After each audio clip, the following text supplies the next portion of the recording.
तो भाई लोग कैसे हो। आज की वीडियो में हम बात करने वाले the greatest story of all time. एक ऐसी स्टोरी जिसमें तुम्हें सब देखने को मिलेगा, वो भी एक ऐसे वे में जिसको देखने के बाद तुम चाहते हुए भी तुम उसको भूल नहीं पाओगे। एक ऐसी स्टोरी जिसके एपिसोड तुम जितना देखोगे तुम उसके अगले एपिसोड के लिए उतना ही क्रेव करोगे। और तो और उस स्टोरी को देखने के बाद तुम्हें उसे मेन कैरेक्टर नहीं साइड कैरेक्टर से भी हमदर्दी होने लगेगी। उसके बावजूद भी तुम में से बहुत लोगों को वो स्टोरी बहुत ज्यादा लंबी लगती है। और इस वीडियो में हम बात करने वाले the mystery of One Piece के बारे में कि वन पीस है क्या और उसको देख के रोजर उसकी क्रू हंसने क्यों लगी थी। और ये बेसिकली सब स्टार्ट होता है एक पिक्चर से जो कि हमें मांगा के चैप्टर नंबर 1138 में देखने को मिलता है, वो भी एंडिंग में। एक ऐसे पिक्चर जो कि पूरे वन पीस को डिस्क्राइब करके रख देती है। एक ऐसी पिक्चर जिसमें तुम्हें वन पीस की हिस्ट्री के बारे में और फ्यूचर के बारे में जानने को मिलता है। मतलब बेसिकली बोलो तो वो एक प्रेडिक्शन है कि वन पीस में पीछे क्या हुआ था और आगे क्या होने वाला है। जस्ट लाइक हमारे क्या बोलते हैं उसको, भविष्यवाणी। बेसिकली हमें उस पिक्चर में 3 वर्ल्ड देखने को मिलता है। पहला वर्ल्ड जिसमें एक जाइंट सर्पेंट है और उस दुनिया में आग लगी हुई है। दूसरा वर्ल्ड जो कि बीच में है जिसमें हमें एक ड्रैगन देखने को मिलता है और एक जाइंट ट्री देखने को मिलता है। और तीसरे वर्ल्ड जो कि करंट एरा से बिलोंग करता है और जिसमें हमें एक वॉर देखने को मिलता है गुड और इवल के बीच में। और हम ये तीनों वर्ल्ड के बारे में एक एक करके बात करेंगे और जानेंगे कि इसका असली मतलब क्या है। और भाई ये पिक्चर हमें सवाल उठाने पे मजबूर कर देती है कि रॉजर को लास्ट आइलैंड पे आखिर ऐसा क्या मिला कि उसको देख के वो हैरान होने के जगह हंसने लगे। वो नहीं, उसकी पूरी क्रू हंसने लगी।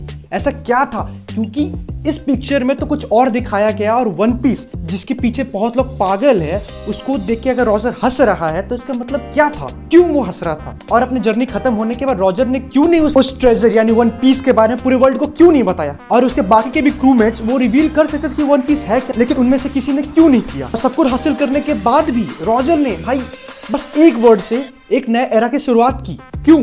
क्या रॉजर उस ट्रेजर को हासिल नहीं कर पाया था?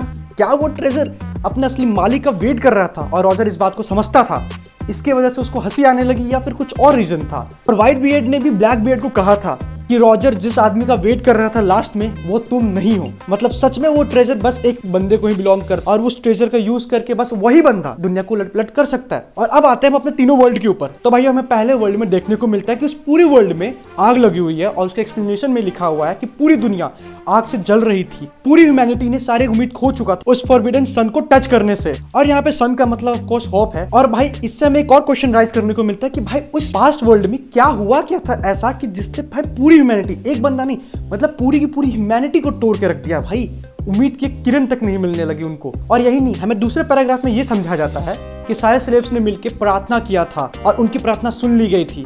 किसके द्वारा? द ग्रेट सन गॉड के द्वारा। और वो उनके सामने आया उनकी विश को ग्रांट करने के लिए। लेकिन उसी समय द गॉड ऑफ अर्थ गुस्सा हो जाते हैं और उसी के साथ द सर्पेंट ऑफ हेल यानी ये नरक का सांप बाहर आता है और पूरी दुनिया को डार्कनेस और डेथ में समा लेता है। और उसी के बाद वो कभी नहीं मिलते। लास्ट पैराग्राफ में ये लिखा हुआ। और यहाँ पे वो किसका और किससे मिलने की बात कर रहे हैं वो नहीं पता, लेकिन मेरे ख्याल से वो यहाँ पे सन गॉड और अर्थ गॉड की बात कर रहे हैं। और इसी पिक्चर में हमें बहुत कुछ और भी देखने को मिलता है, जैसे कि द ग्रेट सर्पेंट यानी ये काला वाला सांप। और ये छोटे मोटे जो आदमी तुम्हें दिख रहे हैं वो स्लेव्स है। और ये सूरज की तरह जो वो किसी को ऑफरिंग कर रहे हैं वो बेसिकली होप है। और इसी के बाद हमें देखने को मिलता है दूसरा वर्ल्ड। और इसी दूसरे वर्ल्ड में एंट्री होती है 2 नए गॉड की, the forest god and the sea god. और उसके पहले पैराग्राफ में हमें क्या सुनने को मिलता है कि कोई तो है जो उस अंधेरे में सांस ले रहा था और द गॉड ऑफ फॉरेस्ट ने अपने डीमंस को भेजा वर्ल्ड को तबाह करने के लिए। लेकिन उसी दौरान सन ने अपने वॉर ऑफ एम्बर को पूरी दुनिया में स्प्रेड कर दिया था। मतलब एक उम्मीद की चिंगारी पूरी दुनिया में जगा दी गई थी। जस्ट लाइक तुम मुझे खून दो मैं तुम्हें आजादी दूंगा। और भाई हमें सेकंड पैराग्राफ में क्या देखने को मिलता है कि इस स्टोरी में बाहर के लोग भी इन्वॉल्व हैं, यानी चांद के लोग। साफ साफ उसमें मेंशन किया गया था कि चांद के लोग और हाफ चांद के लोगों ने एक सपना देखा कि पूरी दुनिया ने मिलकर उस सूरज को मार दिया है। और यहाँ पे सूरज का मतलब मेरे ख्याल से तो होप ही है। मतलब उस पूरी दुनिया ने मिलकर उस उम्मीद को खत्म कर दिया है।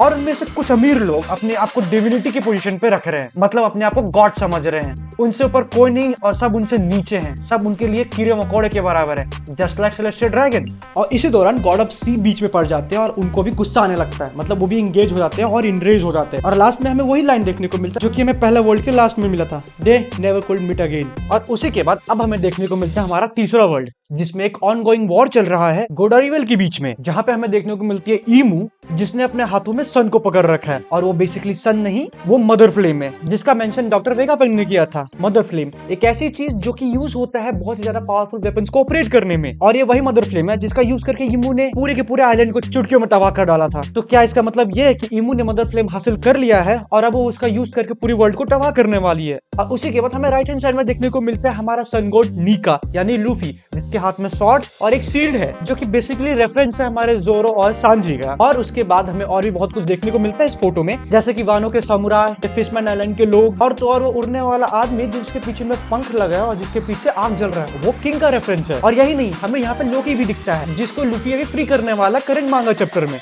और तो और हमें एक वेल भी देखने को मिलता है, जो कि जुनुत्सा के ऊपर जो सिटी बसी थी उसमें देखने को मिला था। तो क्या वो वेल एक वेपन है? और हमें वो जायंट रोबोट इमेट भी देखने को मिलता है। और भाई इमेट के बारे में क्या ही कहना भाई, जॉय बॉय ने क्या सरप्राइज छुपा के रखा है इमेट में, वो तुम्हें आने वाली सीरीज में पता चल ही जाएगा अगर तुमने मांगा नहीं पड़ा है तो। और हमें थर्ड वर्ल्ड के एक्सप्लेनेशन में देखने को मिलता है, there was a void upon chaos and a forbidden shadow exists। और यहाँ पे ये forbidden shadow of course Imu की बात चल रही है, और जो वॉइडनेस की बात की गई है पहले पैराग्राफ में, वो वॉइड सेंचुरी के बारे में है। और वो सब मिलके एक प्रॉमिस को याद कर रहे हैं कि जब वो मून के फ्रैगमेंट की वॉइस सुनेंगे, तब द गॉड ऑफ सन हंसते नाचते आएगा और वर्ल्ड को उसकी एंड की तरफ ले जाएगा। और क्या यहाँ पे मून ऑफ फ्रैगमेंट से मतलब कोजुकी ओडन के बेटे मोमोनोस्के से है? और हाँ, हमें ये भी देखने को मिला था कि जुनुत्सा सिर्फ मोमोनोस्के की बात सुनता है और उसका कमांड फॉलो करता है, और उसी के कहने पे उसने जैक की बैंड बजा दी थी। लेकिन लास्ट में इस वर्ल्ड के एंड में हमें कुछ और देखने को मिलता है कि वो वापस जरूर मिलेंगे। और भाई ये सब सुनने और पढ़ने के बाद तुम्हें ऐसा नहीं लग रहा कि हमने ये बहुत पहले ही सुन रखा है, हमने बचपन से ये स्टोरी सुन रखी है?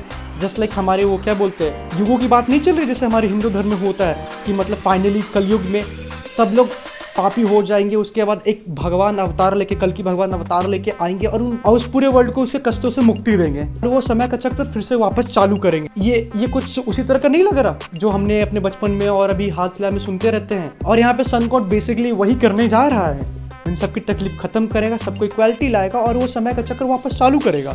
तो भाई ये था मेरा एक्सप्लेनेशन इस पिक्चर को लेकर। मैंने बहुत कुछ कवर नहीं किया, मुझे ही पता है, और बहुत कुछ मैंने मिस भी किया होगा। तो अगर तुम्हें कुछ और थ्योरीज लगती है तो तुम मुझे कमेंट करके बता सकते हो। और हाँ, इस पिक्चर में और भी बहुत कुछ शो किया गया है जिसको तुम ये वीडियो पॉज करके देख सकते हो। लास्ट में अगर वीडियो पसंद है तो वीडियो को लाइक कर, और तुम्हें भी अगर एनिमे रिलेटेड कंटेंट देखना पसंद है तो चैनल को सब्सक्राइब भी कर सकते हो, वो तुम्हारे ऊपर है।